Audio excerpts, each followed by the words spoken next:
Salut les amis, aujourd'hui nous nous retrouvons pour une nouvelle vidéo dans laquelle je vais lister les différents documents à fournir pour votre demande de visa. Alors si tu es nouveau sur cette chaîne, que tu viens de me découvrir, sache que moi c'est Guy Félix. Ici je te donne des astuces compte tenu de mon expérience pour te permettre à réaliser ton projet études en France sans que tu ne passes par une agence. Tout ce que tu as à faire, c'est de t'abonner, activer la cloche de notification qui va te permettre de ne manquer aucune de mes prochaines vidéos et d'être informé sur la procédure études en France.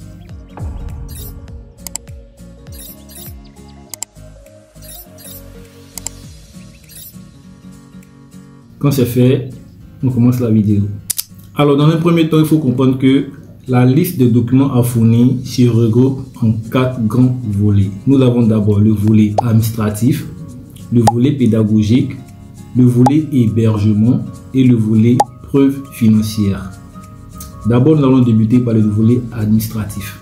Les amis, je vous conseille de suivre cette vidéo attentivement parce que je vais profiter pour classer les documents en même temps de sorte à ce que vous puissiez les ranger pour pouvoir faire votre demande de visa. Alors, dans le volet administratif, vous allez trouver le formulaire de demande de visa à remplir sur le site France Visa Gouv. Ne vous inquiétez pas, je ferai une vidéo spéciale pour vous montrer comment remplir ce formulaire. Ensuite, vous allez trouver 2 photocopies du passeport ou 4 photocopies des premières pages du passeport en ajoutant le passeport évidemment. En troisième position, vous allez ajouter votre quittance de paiement. Le quittance de paiement, pour ceux qui ne le savent pas, c'est le document que vous avez reçu après avoir payé vos frais d'inscription Campus France. En quatrième position, vous allez ajouter l'accord préalable d'inscription. L'accord préalable d'inscription, c'est le document que vous recevez après avoir validé votre acceptation.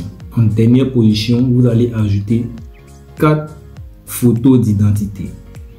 Pour la prise des photos, je vous conseille de les faire à VRS, voilà, à l'ambassade, parce que là-bas, ils font des photos, le format visa, et ils respectent les critères demandés, donc ça sera plus facile pour vous. Ensuite, nous avons le volet pédagogique. Dans le volet pédagogique, consiste à mettre tous les documents que vous avez mis sur votre compte études en France. C'est-à-dire, lorsque tu as créé ton compte Campus France, tu as mis plusieurs documents, tu as mis tes bulletins, tu as mis ton certificat, tu as mis attestation de stage, tous les documents que vous avez mis là-bas, vous devez les photocopier et les ranger dans le volet pour pouvoir faire votre demande de visa. Ensuite, nous avons le volet hébergement. Dans le volet hébergement, il y a 2 options, soit un contrat de bail, soit une attestation d'hébergement. Pour ces personnes qui auront un logement en leur nom, vous aurez à prendre le contrat de bail plus la carte d'identité du bailleur. Par contre, pour ceux qui opteront pour une attestation d'hébergement, vous aurez à prendre une attestation d'hébergement plus les 3 dernières quittances de paiement du loyer fournis par votre hébergeur en ajoutant son avis d'imposition plus son contrat de bail. Donc ça sera tout pour le volet hébergement. Dans le volet preuve financière, vous avez 3 options. Soit vous êtes pris en charge par un garant en Afrique, soit vous êtes pris en charge par un garant en Europe, et enfin vous pouvez être votre propre garant. Dans le premier cas, si votre garant réside en Afrique, il va devoir fournir une attestation de travail s'il est fonctionnaire, ces 3 dernières fiches de paiement,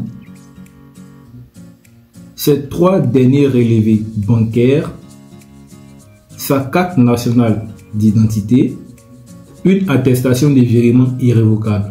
Les gars, l'attestation de virement irrévocable, il est obligatoire lorsque votre garant réside en Afrique. Maintenant, si votre garant réside en Europe, il va devoir fournir ces 3 dernières fiches de paie, son avis d'imposition, sa pièce d'identité s'il est français ou son titre de séjour si la personne est étrangère. Maintenant, pour la dernière option, ces personnes désirent de se prendre eux-mêmes en charge, ils auront à ouvrir un compte en leur nom, un compte d'épargne ou un compte bloqué sur lequel ils géreront une somme de 5 millions.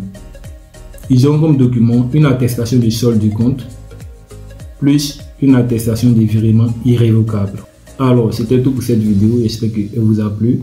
Je vous incite à vous abonner, activer la cloche de notification pour ne manquer qu'une de mes prochaines vidéos. La prochaine vidéo sera de vous montrer comment remplir le formulaire de demande de visa. Donc, on se dit à bientôt pour la prochaine vidéo.